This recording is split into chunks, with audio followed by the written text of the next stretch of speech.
Nagari MLA Jabardasth రోజా అంట కదా. నియోజకవర్గంలో అంతా జబర్దస్త్ దోపిడీ అంట.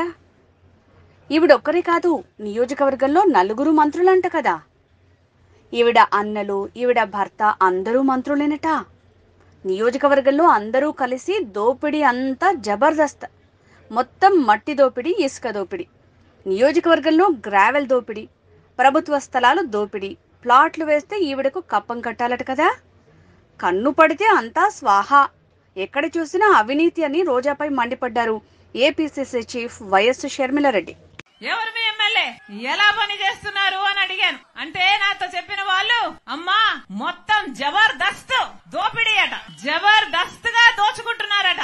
ఎలా ఉంది మీ ఎమ్మెల్యే అంటే, ఎమ్మెల్యే కాదమ్మా మంత్రి అన్నారు. పోనీ ఎలా ఉంది అంటే, మాకు ఒకరు కాదమ్మా 4 మంత్రులు అన్నారు. 4 ఏంటన్నా అంటే, ఎమ్మెల్యే గారు మంత్రి అట, భర్త మంత్రి అట, వాళ్ళ అన్నలిద్దరు కూడా మంత్రులేడట. యథేచ్ఛగా జబర్దస్త్ గా దోచుకుంటున్నారట. గ్రావెల్ వదలరంట, చెరువులోని మట్టి వదలరంట, ఇసుక వదలరంట, ఏది గాని వదలరంట. ఆఖరికి పేద వాళ్ల కోసం హౌసింగ్ కడితే ఆ హౌసింగ్ మాఫియాలోనే చేతులు మారడంలోనే 100 కోట్లు సంపాదించుకున్నారమ్మా అన్నారు. పేదవాళ్లకు కట్టే ఇళ్లల్లో ఆఖరికి చిన్న ఉద్యోగాల కోసం వచ్చినా కూడా కమిషన్లు తీసుకుంటారమ్మా. ఎవరన్నా వెంచర్లు వేశారంటే ఆ వెంచర్ లో వీళ్ళకి ప్లాట్లైనా ఇవ్వాలి, లేకపోతే కప్పమైనా కట్టాలి. వీళ్ళ కన్ను పడింది అంటే ఆ ప్లాట్ గా మిగలదమ్మా, వాళ్ళ స్వాహా చేసేస్తారు అన్నారు. ఇందుకేనా అధికారం ఇచ్చింది, ఇందుకేనా ఓట్లేసింది. ఎక్కడ చూసినా అవినీతి, ఎక్కడ చూసినా డబ్బులమయం. ప్రజల గురించి ఆలోచన చేసేవాడు ఎవరైనా ఉన్నారా అంటే ఒక్కరు కూడా లేదు. ఇలా తయారైంది కదా. రాజశేఖర్ రెడ్డి బిడ్డను నన్ను అంటుంది, నేను అక్కడ తెలంగాణలో పార్టీ పెట్టానట, తెలంగాణలో పార్టీ పెట్టక ముందు నేను కాంగ్రెస్ పార్టీని దూషించానట, ఇప్పుడు కాంగ్రెస్ పార్టీలో ఎలా చేరాను అని అంటుంది. అమ్మా రోజమ్మా, మీకు గుర్తులేదేమో, నేను గుర్తు చేస్తాను. మీరు తెలుగుదేశం పార్టీలో ఐరన్ లెగ్ అన్న పేరుతో మీరు పిలువబడినప్పుడు రాజశేఖర్ రెడ్డి గారి గురించి మీరు ఎంతగా దూషణలు చేశారో ప్రజలు ఇంకా గుర్తే ఉన్నాయి.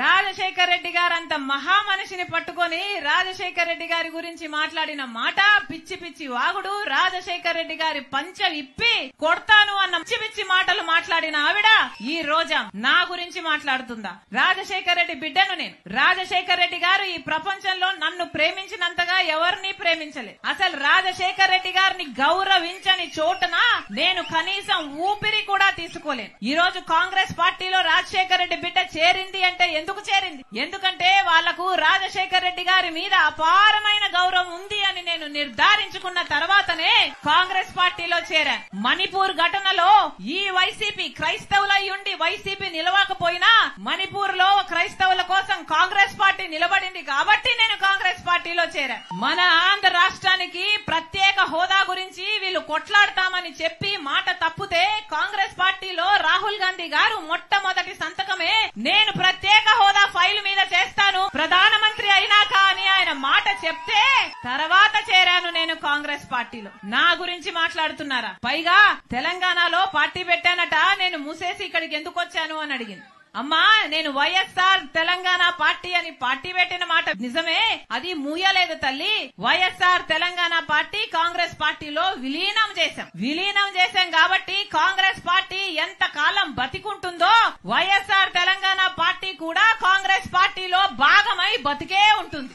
ఈ రోజు ఆంధ్ర రాష్ట్రానికి రాజశేఖర్ రెడ్డి బిడ్డ వచ్చింది అంటే గొప్ప ఉద్దేశంతో వచ్చింది. ఎందుకంటే నా పుట్టింటికి ఇక్కడ అన్యాయం జరుగుతుంది కాబట్టి ఇక్కడ ప్రత్యేక హోదా తేవాల్సిన బాధ్యత నా మీద కూడా ఉంది కాబట్టి ఈ రోజు ఆంధ్ర రాష్ట్రానికి వచ్చింది. అక్కడ తెలంగాణలో మేము చేసిన పాదయాత్రకు పోరాటానికి అక్కడ ఒక నియంత్రణ దించింది రాజశేఖర్ రెడ్డి బిడ్డ. ఇక్కడ ఈ నియంత్రణను దించడానికి రాజశేఖర్ రెడ్డి బిడ్డ మళ్ళీ ఇక్కడ అడుగు పెట్టింది. పైగా తెలంగాణలో తెలంగాణ ప్రభుత్వం డబ్బులు ఇవ్వాలట, అవి నేను తీసుకురావాలట. ఏమ్మా నేను తీసుకొస్తే మీరేం చేస్తారు? గాడిదలు కాస్తారా?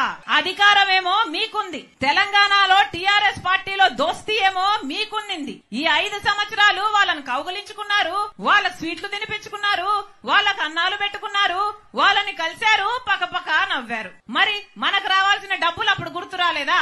అప్పుడు ఒక పేపర్ ముక్క వాళ్ళ చేతుల్లో పెట్టి మాకు డబ్బులు రావాలని ఎప్పుడైనా అడిగారా?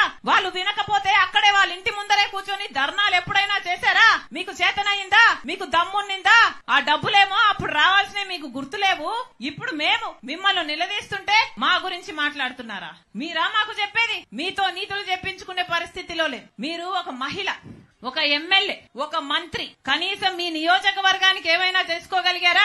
ఏం చేసుకోగలిగారు? రాజశేఖర్ రెడ్డి గారు ఆ డిటిపి పెట్టారు. రాజశేఖర్ రెడ్డి గారి టైంలో శాంక్షన్ అయింది. అది కలుషితంగా, నీళ్లు కలుషితం కాకుండా ఉండడానికి రాజశేఖర్ రెడ్డి గారు శాంక్షన్ చేస్తే కనీసం దాన్ని నడపడం చేతనైందా మీకు? ప్రజల కోసం మంచి నీళ్లు ఇవ్వడానికైనా చేతనైందా మీకు? ఈ రోజు లూమ్స్ లో పాపం వాళ్ళ పవర్ స్లాబ్ మీరు మార్చడంతో 1000 రూపాయలు వచ్చే బిల్లు ఇప్పుడు 5000 వస్తుందట. దాంతో పాపం ప్రజలు బతకాలా, అప్పుల పాలైపోవాలా, ఆత్మహత్యలు చేసుకోవాలా అని ఇక్కడ గగ్గోలు పెడుతుంటే మీ చెవికేమో పడదు. మీరా మాట్లాడేది? పక్కనే ఇంకో రాష్ట్రం ఉంది. ఆ పక్క రాష్ట్రంలో డీజిల్ ధర ఎంత, పెట్రోల్ ధర ఎంత, ఇక్కడ ఎంత?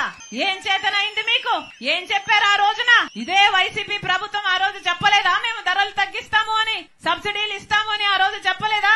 అంతెందుకు, మందు బాటలు కూడా పక్క రాష్ట్రంలో తక్కువేనట. ఇక్కడ క్వార్టర్ బాటిల్ ఎంత, అక్కడ క్వార్టర్ బాటిల్ ఎంత? అది కూడా చేత కాలేదు కదా మీకు? మీరా మాట్లాడేది? మీరా నీతులు చెప్పేది? సరే, మీరు ఎమ్మెల్యే, మీరు మంత్రి, మీ వల్ల చేత కాలేదు. సరే, కనీసం ఒక మహిళ కదా మీరు, కనీసం మహిళల విషయాలకైనా మీరు ఏమైనా భద్రత కలిగించగలిగారా? అంగన్వాడీ మహిళలు ఎంత కాలం అయ్యింది సమ్మె చెయ్యబట్టి. వాళ్ళు ఏమడిగారు? పక్క తెలంగాణలో, పక్క కర్ణాటకలో మాకంటే ఎక్కువ జీతాలు వస్తున్నాయి, మాకు 12,000 ఇస్తున్నారు, ఇది సరిపోవటం లేదు, మాకు కూడా పక్క రాష్ట్రంలో జీతాలు పెంచినట్టు మా జీతాలు పెంచండి, మా కుటుంబాలు గడవాలి కదా అని వాళ్ళు అడిగితే జుట్లు పట్టుకొని వాళ్ళని లాగి పోలీస్ స్టేషన్లలో వేస్తారా? ఎన్నిసార్లు అంగన్వాడీ మహిళల మీద ఎన్ని దాడులు చేశారు ఆశా వర్కర్లు. వాళ్ళైనా ఏమడిగారు? వాళ్ళు కూడా అదే అడిగారు కదా. పాపం చిన్న గ్రామాలలో ఆరోగ్యం చూసుకునే వాళ్ళు ఆశా వర్కర్. పోనీ వాళ్ళ మీదైనా గౌరవం ఉందా మీకు? మహిళలు కదా అంగన్వాడీ ఆశా వర్కర్లు అంటే. ఆ రోజు చంద్రబాబు గారు గుర్రాలతో తొక్కిచ్చారు. ఇట్లనే వాళ్ళు జీతాల కోసం పోరాడితే ఈ రోజు మీరు పోలీస్ బూట్ కాలు చేత తొక్కిస్తున్నారు. మీకు చంద్రబాబు గారికి ఏమిటి తేడా? మీరా రాజశేఖర్ రెడ్డి గారి ఆశయాల గురించి మాట్లాడేది? మళ్ళీ చెప్తున్నాం, రోజమ్మ నోరుంది కదా అని పారేసుకోకు. ఇదే పక్క రాష్ట్రంలో ఇలాగే రాజశేఖర్ రెడ్డి బిడ్డ మీద అధిక ప్రసంగం, ఇలాగే అతిగా మాట్లాడితే జనాలు వాళ్ళందరినీ ఓడగొడితే ఇప్పుడు వాళ్ళు ఇంట్లో కూర్చొని ఉన్నారు. మీ పరిస్థితి కూడా అదే అవుతుంది.